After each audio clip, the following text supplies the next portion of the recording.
Good morning everyone. Welcome back to GK Today. And today we'll be discussing most important MCQs for 4th of March 2023. Yesterday we have covered two videos in which the first video was dedicated for the current affairs from 21st of February up to 2nd of March. And in the second video, we have covered the current affairs for 3rd of March, right? And now onwards, we'll continue our daily current affairs as earlier, fine? So now let's start with our session. Which ministry implements the Pradhan Mantri Bharatiya Jan Aushadhi Pariyojana? So Indian government has launched Pradhan Mantri Bharatiya Jan Aushadhi Pariyojana in the year 2008 to provide quality generic medicines at affordable prices to everyone. And it is implemented by Pharma and Medical Bureau of India, which was formerly known as the Bureau of Pharma PSUs of India, right? And it works under Ministry of Chemicals and Fertilizers. So why this Pariyojana is in news these days? Because recently our Union Health Minister has announced that 9,082 Jan Aushadhi Kendras are being operated under this Pradhan Mantri Bharatiya Jan Aushadhi Pariyojana. Okay, so your correct answer would be Ministry of Chemicals and Fertilizers. This Yojana is implemented by Ministry of Chemicals and Fertilizers and it was launched in the year 2008. Okay, now apart from it, the Unique Identification Authority of India, that is UIDAI, has recently launched a new security mechanism for Aadhaar based fingerprint authentication. Okay, and talking about UIDAI, it is a statutory body that was established by the Indian government in January 2009 and it comes under the aegis of Ministry of Electronics and IT, right? So you can be asked that UIDAI, which is a statutory body, functions under which union ministry? So answer would be Ministry of Electronics and IT. Next is Dibang Multipurpose Project, which is India's largest ever hydropower project, is being set up in which Indian state? So Dibang Hydropower Project has been approved by the central government recently and this is India's largest ever hydropower project. So it is being set up close to China's border on the Dibang River in Arunachal Pradesh, Lower Dibang Valley district. And this project will be developed by National Hydroelectric Power Corporation with an estimated cost of 319 billion rupees. Okay, so this project is set to come up in the state of Arunachal Pradesh. Next is the Atomic Minerals Directorate for Exploration and Research has found the presence of lithium reserves in which Indian state? So surveys have been conducted by Atomic Minerals Directorate for Exploration and Research and they found the presence of lithium reserves in Mandya district of Karnataka state. And central government has started taking the steps to initiate this commercial exploration for the rare mineral lithium in the Union Territory of Jammu and Kashmir already. And talking about AMD, it is the oldest unit of India's Department of Atomic Energy. Fine. So your correct answer would be Karnataka state. And in the month of November, we have seen that India had sent a team of 3 geologists to the country, Argentina, to examine potential lithium deposits there and possible acquisition opportunities as well, right? But in the month of January, we found the lithium reserve in Jammu and Kashmir and now we have found another lithium reserve in Mandya district of Karnataka state. Fine. Correct answer would be A option. Next is, when is the National Science Day celebrated every year? So this day is celebrated in India on 28th of February every year to mark the discovery of the Raman effect by Sir C.V. Raman, right? And it was observed for the first time in 1987 and this day basically celebrates the contributions of the scientist and creates awareness about the importance of science in everyday life. So discovery of Raman scattering has won him the Nobel Prize in Physics in 1930, making him the first Indian to receive a Nobel Prize in a scientific field. Fine. So every year we celebrate the National Science Day on 28th of February. And what is the theme for this year?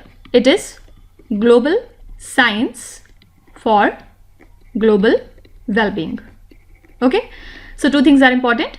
We observe the National Science Day on 28th of February, and this year the theme is Global Science for Global Well-being. Basically, the theme highlights India's emerging role on the global stage and its increasing visibility in the international community. Okay. Next is Yamunotri Dham, which was seen in the news recently, is located in which Indian state? Actually, this dham is a part of Char Dham, which is actually the 4 famous Hindu pilgrimage sites in the Himalayas. And the other famous Hindu pilgrimages in the Himalayas are, first is Gangotri, second is Kedarnath, the third one is Badrinath, and the last one is Yamunotri Dham. Basically, state government of Uttarakhand has signed a contract to construct a 3.38 kilometers ropeway from Janki Chatti in Kharsali to this Yamunotri Dham. And this ropeway will bring down the travel time, and it is estimated to cost nearly 166 crore rupees. Fine. So it lies in the state of Uttarakhand. Now can you tell me which body examines and authorizes diversion of forest land for project? This is Forest Advisory Committee. This is basically an expert body which examines and authorizes diversion of forest land for the projects. And the holistic development of the Great Nicobar Island project is being criticized for its adverse impact on the island's ecology and indigenous tribes. So Environment Ministry has withheld all discussions on forest clearance for the entire project recommended by the Forest Advisory Committee. Fine. So that's why this committee is so much in news. Fine. Next is, which organization manufactures the 228-201 LW aircraft which has been approved by DGCA? This is Hindustan Aeronautics Limited, and it has been granted approval by the Directorate General of Civil Aviation for a new variant of the Hindustan 228-201 LW aircraft. And the recent DGCA approval will enable the commercial pilots to fly the aircraft with a reduced qualification requirement and increasing the availability of pilots for the aircraft. Fine. So this aircraft is manufactured by Hindustan Aeronautics Limited. Next is, which institution has recently tested the CE20 cryogenic engine? This is ISRO, Indian Space Research Organization.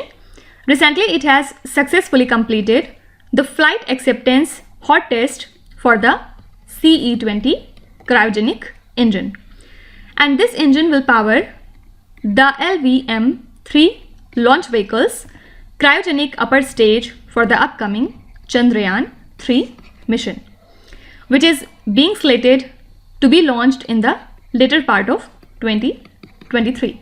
And the test was carried out at the ISRO Propulsion Complex in the state of Tamil Nadu. Fine. So ISRO has conducted the test of CE20. And talking about Chandrayaan-2, it is the second lunar mission of India after the success of Chandrayaan-1, and it was launched from Satish Dhawan Space Center on 22nd of July 2019 by GSLV Mk3. And the main aim was to trace the location and abundance of lunar water on the moon surface. Basically, it consists of lunar orbiter, and also it included the Vikram lander and the Pragyan lunar rover. Fine. And all of them were developed in India itself. Right. Next is, Which country recently received the GSMA Government Leadership Award 2023? So India received this GSMA Government Leadership Award 2023 at the GSMA's Mobile World Congress 2023. And this award recognized the Indian government's effort in the development of the telecom sector. And not only this, also it recognizes the regulatory mechanism policies that targets the mobile connectivity. Currently, 387 districts across India have access to 5G services, right? Now talking about the Ayushman Bharat Digital Mission, it was launched in the year 2021. What was the aim? To connect the digital health solutions of various hospitals with each other. And recently a milestone has been achieved under the Ayushman Bharat Digital Mission because more than 25 crore health records have been successfully linked to the Ayushman Bharat health accounts. Okay, so as a static GK, you can be asked that the Ayushman Bharat Digital Mission was launched in which year? Answer would be in 2021. Next is Vaibhav Fellowship Scheme, which was launched recently, is associated with which field? So basically on the occasion of National Science Day, that is celebrated on 28th of February, the Indian government has launched the Vaibhav Fellowship Scheme for the Indian diaspora abroad. And this scheme aims to improve the research capability of India's higher educational institutions. So basically it will facilitate academic and research collaborations between the Indian higher education institutions and the top performing institutions from across the world. Fine. So Vaibhav scheme is associated with research. Now apart from it, recently a methane global tracker report has been released by the International Energy Agency. And according to the latest report, fossil fuel companies released 120 million metric tons of methane into the atmosphere last year. And also report found that no effort has been taken by the fossil fuel companies to bring down these emissions. Okay, so you can be asked that which institution releases the methane global tracker report? So this is International Energy Agency. Okay, next is bird's eye chili is the GI tag product of which Indian state? So Mizoram would export the bird's eye chili of the state to the country US for the very first time. And 7.5 metric tons of this chili would be sent to the country US after the budget session of the assembly. So state government has obtained the GI tag for this chili. That's why this product is quite important. Also, this is known as Mizo chili. Okay. Few GI tag products are very important and are very frequently asked in your examinations, like for example Madhubani paintings. Madhubani paintings are from the state Bihar, right? Bihar has some more GI tag products like for example Zardalu mangoes. There is Katarni rice. Then there is Magahi pan. Another is Shahi lychee. And another sweet dish is Silao Khaja. Okay. There is another painting named as Sohrai Khovar painting. This is a GI tag product from the state of Jharkhand. Then Darjeeling tea is very famous and it is a GI tag product from the state of West Bengal. Talking about the state Uttar Pradesh, it has various type of GI tag products like for example Lucknow chicken craft. Then there is Farrukhabad prints, Lucknow Zardozi, Firozabad glass, etc. so and so. So you can revise the list of GI tag products once. Now next is, which country has recently announced to ban TikTok from all government issued mobile devices? So recently Canada country has announced that it is banning popular social media application TikTok from all the government issued mobile devices. And the decision follows similar moves in the US and Europe. So country said that it has determined that the application presents an unacceptable level of risk to privacy and security, basically. Okay, so Canada has announced to ban TikTok from all type of government issued mobile devices. Can you tell me, when do we observe the Civil Accounts Day? We observe this day on 1st of March every year, and the day marks the foundation of Indian Civil Accounts Service in New Delhi's Dr. Ambedkar International Center. So it was established in 1976 after separating the maintenance of accounts of the Union government from audit. Only thing here relevant is, when do we observe the Civil Accounts Day? It is observed on 1st of March. Next question is very, very important. Which country lifted the ICC Women's T20 World Cup trophy in 2023? So in the women's cricket, Australia has lifted the ICC T20 World Cup trophy for the 6th time. And in the final match, they has defeated the country South Africa by just 19 runs in Cape Town. Okay, so again, two things are important. Which country has won this trophy? This is Australia. And which country was the runner-up? This is South Africa. Last question is, who has taken charge as the Director General of the Press Information Bureau? This is Rajesh Malhotra, who is a 1989 batch Indian Information Service Officer, and he was appointed as the Principal Director General of the Press Information Bureau. So he has taken over the position after the superannuation of Mr.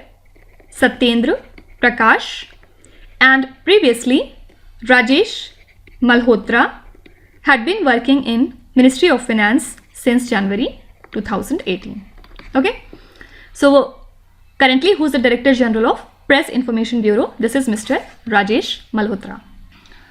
So these are the most important current affairs and the news from today, and from Monday we will also include our revision session at the end of the lecture. Fine.